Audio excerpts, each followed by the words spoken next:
सुप्रभात। आप देख रहे हैं हमारा खास मॉर्निंग न्यूज और मैं आपके साथ ऋचा सिंह। इस नई सुबह के साथ जहां हम आपके लिए लेकर आए हैं देश दुनिया की सबसे ताज़ा, सबसे अहम और सबसे भरोसेमंद खबरें। सुबह की शुरुआत के साथ ही हम नजर डालेंगे उन बड़ी खबरों पर जो आपके दिन की दिशा तय कर सकती है। चाहे वो राजनीति से जुड़ी बड़ी हलचल हो, देश की अर्थव्यवस्था के नए अपडेट्स हों, अंतर्राष्ट्रीय घटनाओं की अहम जानकारियां हो या फिर खेल जगत की ताजा उपलब्धियां, हमारा प्रयास है कि आप दिन की शुरुआत सही, सटीक और पूरी जानकारी के साथ करें ताकि आप हर स्थिति के लिए रहें तैयार। तो चलिए बिना देर के शुरू करते हैं आज की सबसे बड़ी और सबसे महत्वपूर्ण खबरों के साथ। जयपुर के सवाई मानसिंह स्टेडियम स्थित इंडोर हॉल में आज प्रधानमंत्री नरेंद्र मोदी द्वारा जयपुर मेट्रो द्वितीय फेज का वर्चुअल उद्घाटन किया जाना प्रस्तावित है। इस अवसर पर जिला स्तरीय रोजगार उत्सव का भी आयोजन होगा जिसमें विभिन्न विभागों के नवनियुक्त कार्मिकों को नियुक्ति पत्र वितरित किए जाएंगे। कार्यक्रम में 5,664 नवनियुक्त कार्मिकों को पंजीकरण उपरांत नियुक्ति पत्र प्रदान किए जाएंगे। फ्लिपकार्ट की गोल्ड सेल जल्द ही लाइव होने वाली है। हालांकि ये सेल आज से शुरू होगी, लेकिन कंपनी ने अपने वीआईपी, गोल्ड और ब्लैक मेंबर्स को 24 घंटे पहले अर्ली एक्सेस देने का फैसला किया है। यानी इन प्रीमियम मेंबरशिप वाले यूजर्स को बाकी ग्राहकों से पहले ही ऑफर्स का फायदा मिल सकेगा। वाराणसी के युवाओं के लिए रोजगार पाने का बड़ा मौका सामने आया है। क्षेत्रीय सेवा योजन कार्यालय आज चौका घाट स्थित कार्यालय परिसर में निःशुल्क रोजगार मेले का आयोजन करेगा। इसमें अलग अलग क्षेत्रों की कंपनियां शामिल होंगी और योग्य अभ्यर्थियों का मौके पर ही चयन किया जाएगा। राजस्थान कर्मचारी चयन बोर्ड ने सीईटी ग्रेजुएशन लेवल 2026 का नोटिफिकेशन जारी कर दिया है। 4 जुलाई 2026 से आवेदन शुरू होंगे और आवेदन प्रक्रिया लगभग 1 माह तक चलेगी। परीक्षा ऑफलाइन OMR आधारित होगी जिसमें 150 बहुविकल्पीय प्रश्न, 300 अंक और 3 घंटे का समय मिलेगा। प्रत्येक गलत उत्तर पर 1/3 अंक की नेगेटिव मार्किंग होगी। अंतिम वर्ष के छात्र भी आवेदन कर सकेंगे, लेकिन चयन प्रक्रिया तक शैक्षणिक योग्यता पूरी करना अनिवार्य होगा। एनटीपीसी के चेयरमैन एवं प्रबंध निदेशक गुरदीप सिंह का कार्यकाल 31 जुलाई 2026 को समाप्त हो रहा है। इसके मद्देनजर नए चेयरमैन की तलाश शुरू हो गई है। इसके मद्देनजर केंद्र सरकार ने वरिष्ठ कार्यपालक पदों के लिए 18 अफसरों को साक्षात्कार के लिए बुलाया है।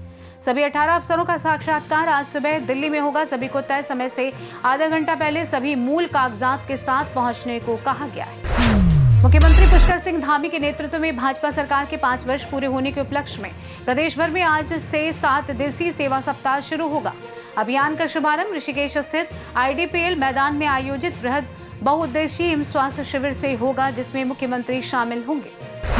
पूर्व मंत्री बंधु तिर्की ने रांची स्थित अपने आवास पर आयोजित प्रेस कॉन्फ्रेंस में राज्य की संस्कृति और अस्मिता से जुड़ी एक महत्वपूर्ण घोषणा की है। उन्होंने बताया कि आज रांची विश्वविद्यालय के दीक्षांत मंडप में झारखंड की 9 मान्यता प्राप्त जनजातीय एवं क्षेत्रीय भाषाओं के संरक्षण और संवर्धन के लिए एक भव्य राज्य स्तरीय कॉन्क्लेव का आयोजन किया जाएगा।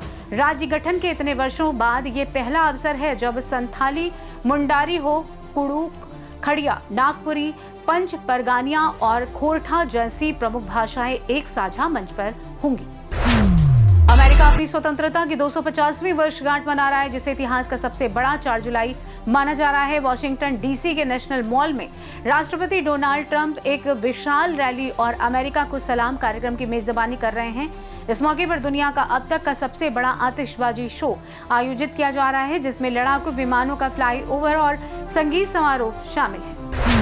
राजधानी दिल्ली में आज से 300 नई वातानुकूलित इलेक्ट्रिक बसें शुरू की जाएंगी। मुख्यमंत्री रेखा गुप्ता ने रविवार को इसका ऐलान किया। उन्होंने कहा कि दिल्ली सरकार पर्यावरण संरक्षण और विश्व स्तरीय सार्वजनिक परिवहन व्यवस्था विकसित करने के लिए पूरी तरीके से प्रतिबद्ध है। सीएम रेखा गुप्ता ने यह भी घोषणा की कि 7 जुलाई से पूरे शहर में 70 लाख पौधे लगाने के लक्ष्य के साथ एक व्यापक पौधरोपण अभियान शुरू किया जाएगा। सीएम रेखा ने ये घोषणाएं विकसित भारत संकल्प सम्मेलन के 3 अलग अलग कार्यक्रमों के दौरान की। उत्तराखंड में मौसम विभाग ने एक बार फिर से चेतावनी जारी की है। मौसम विभाग की चेतावनी के बाद उत्तराखंड के 5 जिलों में छुट्टी घोषित कर दी गई है। आपको बता दें कि उत्तराखंड मौसम विभाग ने आज प्रदेश में भारी बारिश का अलर्ट जारी किया है। इसको देखते हुए कुमाऊं के 5 जिलों में यहां के जिलाधिकारी ने छुट्टी घोषित कर दी है जिनमें नैनीताल, उधम सिंह नगर, चंपावत, बागेश्वर, अल्मोड़ा जिले शामिल हैं। आपको बता दें कि मौसम विभाग की चेतावनी पहले भी सही साबित हुई थी जिसे देखते हुए प्रशासन ने फैसला किया है। अब बात करते हैं आज के इतिहास की, यानी उन खास पलों की जिन्होंने आज ही के दिन इतिहास के पन्नों में अपनी एक अमिट छाप छोड़ी थी। हर दिन अपने साथ कुछ ऐसी यादें और घटनाएं लेकर आता है जिन्होंने दुनिया को बदल दिया। कहीं कोई बड़ी खोज हुई तो कहीं कोई ऐतिहासिक समझौता हुआ तो कहीं किसी महान व्यक्तित्व ने जन्म लिया या इस दुनिया को अलविदा कहा। तो आइए जानते हैं कि इस आज की तारीख इतिहास के किस किस सुनहरे और महत्वपूर्ण अध्याय से जुड़ी हुई है। सन 1760 में आज ही के दिन मीर जाफर का पुत्र मीरान पटना में गंडक नदी के किनारे मारा गया। सन 1776 में आज ही के दिन अमेरिकी कांग्रेस ने ब्रिटेन से स्वतंत्रता से घोषणा की। सन 1897 में आज ही के दिन आंध्र प्रदेश के महान स्वतंत्रता सेनानी अल्लूरी सीताराम राजू का जन्म हुआ था। सन 1902 में आज ही के दिन भारतीय मनीषी विवेकानंद का निधन हुआ था। सन 1946 में आज ही के दिन फिलीपीन को अमेरिका से स्वतंत्रता मिली थी। इतिहास के बाद बात करेंगे फिटनेस की, और आमतौर पर लोग मानसून में स्किन और पेट से जुड़ी समस्याओं पर ध्यान देते हैं, जबकि आंखों की देखभाल को अक्सर नजरअंदाज कर देते हैं। नमी, गंदा पानी, बैक्टीरिया और वायरस के बढ़ते प्रभाव के कारण इस मौसम में आंखों में संक्रमण होने का जोखिम बढ़ जाता है। समय रहते सावधानी न बरतने पर आंखों में लालपन, खुजली, जलन, पानी आना और सूजन जैसी समस्याएं हो सकती हैं। तो आइए जानते हैं कैसे इस मौसम में आंखों का रखें खास ध्यान। आंखों को छूने से पहले हमेशा साबुन से हाथ धोएं। किसी दूसरे तौलिया, रुमाल या आई मेकअप साझा ना करें। लेंस को समय पर साफ करें और संक्रमण होने पर कुछ दिनों तक चश्मे का इस्तेमाल करें। आंखों में संक्रमण होने पर खुद से दवा लेने की बजाय नेत्र विशेषज्ञ से परामर्श लें।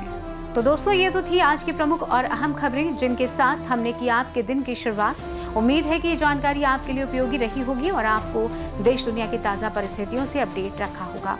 फिर मिलेंगे अगली सुबह नई खबरों के साथ। तब तक के लिए बने रहें हमारे साथ। हर खबर आपके साथ, आपके